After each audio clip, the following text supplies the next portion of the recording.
দেখুন, আমার কাছে মনে হয় ৫ই আগস্টের আগে বাংলাদেশের অধিকাংশ মানুষের একটি এজেন্ডা ছিল, সেটা হচ্ছে ফ্যাসিবাদের পতন, যেটা ৫ই আগস্টের মধ্যে দিয়ে হয়েছে। কিন্তু ৫ই আগস্টের পরে এখন অনেক ফ্রন্টের এখন অনেক এজেন্ডা, সো এখন অনেকটা বিভাজন হবেই, বিকজ প্রত্যেকটা গ্রুপে নিজস্ব দর্শন আছে, নিজস্ব আকাঙ্ক্ষা আছে বাংলাদেশকে নিয়ে। এই কারণে এই বিভাজনটা হচ্ছে। আমি নিজে ব্যক্তিগতভাবে আশাবাদী।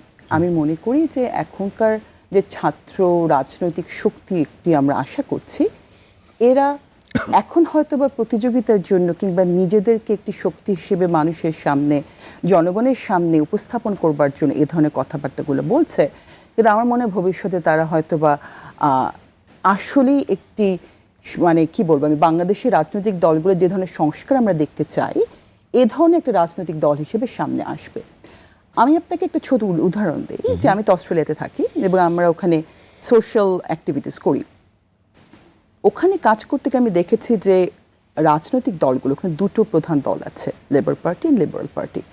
এই রাজনৈতিক দলগুলো কিন্তু নিজেদের দর্শন নিয়ে রাজনীতি করে এবং রাজনৈতিক মাঠে অত্যন্ত প্রতিদ্বন্দ্বিতামূলক কথাবার্তা বলে। কিন্তু তাদের মধ্যে যে সহমর্মিতা, যেই রাষ্ট্রের যেই বেসিক যে প্রয়োজনগুলো, রাষ্ট্রের যে স্বার্থ, সেই স্বার্থে আমি তাদের মধ্যে যে সহমর্মিতা, সমঝোতা দেখি, সেটা কিন্তু অসাধারণ। এবং আমি মনে করি যে একটি আধুনিক রাষ্ট্রে আমরা আসলেই যে সুন্দর বাংলাদেশ দেখতে চাই, সেই বাংলাদেশে সব রাজনৈতিক দলগুলোর মধ্যে এ ধরনের একটা সভ্যতা থাকা খুব দরকার। কেননা আমরা নতুন বাংলাদেশের কথা বলছি, নতুন রাজনৈতিক বন্দোবস্তের কথা বলছি, কিন্তু এই ছাত্র জনতা, মানে ছাত্র রাজনৈতিক শক্তি, তারা যদি এখন সেই নতুন রাজনীতির কোনো প্রমাণ না দেয় তাদের কথাবার্তায়, তাদের দর্শনে, তাদের প্রিন্সিপালে, তাহলে তো আসলে আবারও জাতির মধ্যে চলে যাবে। সেই সংস্কৃতিটা আমার কাছে সত্যি কথা বলতে কি মনে হয় জানে, আমার কাছে মনে হয় কনফিউজড। আমার কাছে মনে হয় দে আর স্টিল ওয়ার্কিং অন ইট, যে তারা আসলে কি চায়, তাদের রাজনৈতিক দলটাকে তারা আসলে কিভাবে জাতির কাছে সামনে আনতে চায় এবং ঠিক কি কাজ করলে তার নির্বাচনে জিতে আসবে, এই ব্যাপারগুলো নিয়ে তারা মনে হয় খুব confuse. And I am happy to give them some time, because এরা সবাই young, most of them are really young, and I really want them to, use a combination of courage and wisdom, because প্রতিষ্ঠিত যারা রাজনীতিবিদ আছেন তাদের মধ্যে ভুল ত্রুটি থাকতে পারেন, কিন্তু তারা কিন্তু বাংলাদেশের 53 বছর পার হয়ে এসেছেন।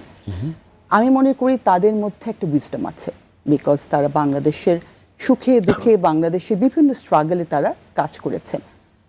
আমি মনে করি ছাত্র জনতার, ছাত্রদের রাজনৈতিক শক্তিটা এদের কাছ থেকে শেখার আছে, দুই পক্ষের কাছ থেকে শিখতে পারে। এবং আমরা যদি এই সমঝোতার ভাব নিয়ে সামনে না গিয়ে যাই, তাহলে ঐক্য হবে কি করে? তাহলে কি ঐক্য কি শুধু মুখের কথাই থেকে যাবে?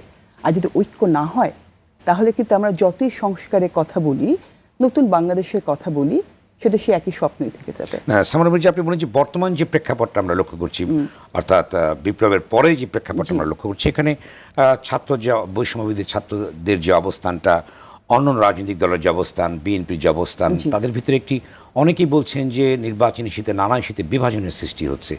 এই জায়গাটি থেকে আপনি কীভাবে দেখবেন? একটি প্রশ্ন।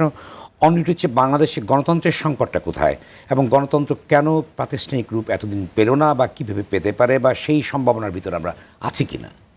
আমি কিন্তু কোনো পলিটিক্যাল অ্যানালিস্ট নই। আমি একজন একেবারে আম জনতা হিসেবে আমি যেটুকু মনে করি সেটা হচ্ছে, আমি আপনার দ্বিতীয় প্রশ্নটা উত্তর আগে দেব। হ্যাঁ, ডেমোক্রেসি নিয়ে আমরা কাজ করি। আমি আগে আপনাকে দ্বিতীয় প্রশ্ন উত্তরটা দিব, যে আসলে বাংলাদেশের গণতন্ত্রের সংকটটা কি। আমার কাছে বাংলাদেশের গণতন্ত্রের সংকটের সবচেয়ে মূল কারণটা মনে হয় আমাদের রাষ্ট্রযন্ত্র, দ্য সিস্টেম। বিকজ আমাদের স্টেটের মধ্যে ডিপ স্টেট আছে এবং প্রত্যেকটা ইনস্টিটিউশনের বাংলাদেশে তাদের নিজস্ব এজেন্ডা নিয়ে তারা কাজ করে। আমার কাছে মনে হয় আমাদের সবচেয়ে বড় সংকট হচ্ছে নিয়তের। হ্যাঁ, আমাদের যেই রাজনৈতিক দলই ক্ষমতায় আসুক না কেন, তাদের নিয়ত যদি ঠিক থাকে, আমি কিন্তু কোনো সমস্যা দেখি না। ওয়ের ইজ দ্য প্রবলেম? তারা তাদের যে দফাগুলো নিয়ে আসে, যে দর্শনের কথা বলে, যে সংস্কারের কথা বলে, সেগুলো তো ইমপ্লিমেন্টেশন আমি কোনো প্রবলেম দেখি না, 1 নাম্বার। আর 2 নাম্বার হচ্ছে যে অনেকগুলো স্টেক হোল্ডার থাকে। যখন আপনি রাষ্ট্র রান করবেন, তখন আপনার অনেকগুলো স্টেক হোল্ডার থাকে, অনেকগুলো পাওয়ার প্লেয়ার থাকে। এদেরকে ম্যানেজ করে, ওই যে নিয়তের কথা বললাম, নিয়তটা ঠিক না, আপনি কি বলতে চাইছেন পলিটিক্যাল কালচারের কথা বলতে চাইছেন? জি বলুন। শুধু পলিটিক্যাল কালচার না, বিকজ রাষ্ট্র শুধু পলিটিক্যাল কালচার দিয়ে হয় না। আমি যখন ডিপ স্টেটের কথা বলি, আমি যখন বিভিন্ন রাষ্ট্রীয় ইনস্টিটিউশনগুলোর কথা বলি, সেখানে শুধু পলিটিক্যাল কালচার না, বিকজ এখানে ব্যুরোক্রেসি একটা বিশাল রোল প্লে করে। হ্যাঁ, আমলাতন্ত্রকে ঠিক হতে হবে। আমি মনে করি যে গত 53 বছরে আমরা বোধহয় সবচেয়ে কম অ্যাটেনশন দিয়েছি আমলাতন্ত্রে, হ্যাঁ, এবং আমলাতন্ত্রটাকে যদি আমরা ঠিক না করতে পারি, আমরা যত সংস্কারের কথা বলি না কেন, ডিসফাংশনাল হ্যাঁ কখনো কখনো। হ্যাঁ, শুধু dysfunction, I think corrupted. Dysfunctional is a different question all together. আপনি যদি নিয়তের কথা আমি বারবার কেন বলি, আপনার নিয়ত ঠিক থাকলে আপনি করাপশন কেন আসবে? আমি আমার দেশের জন্য এই কাজটি করব, একজন আমলায় যে কাজটি করবে সেটা আমি একটা ভালো নিয়ত নিয়ে করবো, এবং এটা আমি আলটিমেটলি আমি পাবলিককে সার্ভ করছি। আমি অস্ট্রেলিয়াতে পাবলিক সার্ভেন্ট, আমার কিন্তু মূল উদ্দেশ্য থাকে যে অস্ট্রেলিয়ান পাবলিকের হেলথ এনশিওর করা, কোনো কম্প্রোমাইজ নেই, এবং আমাকে সমস্ত কমপ্লায়েন্সতে কিন্তু এভাবে আটকে রেখেছে যাতে আমি কোনোভাবে কোনো ছাড় দিতে না পারি।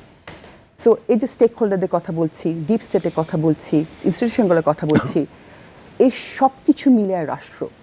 সো ব্যাপারটা আসলে 5 মাসে, 10 মাসে, 10 বছরে হবে না। নিয়ত ঠিক রেখে কাজ করতে, এবং যদি আমরা চাই কম সময়ের মধ্যে সম্ভব, যে সংস্কারগুলোর কথা বলছি, কম সময়ের মধ্যে করে নির্বাচন নিয়ে আমরা একটা রাষ্ট্র, যে রাষ্ট্রের আমরা স্বপ্ন দেখি, সেই রাষ্ট্র আমরা তৈরিতে আমরা এগিয়ে যেতে পারি।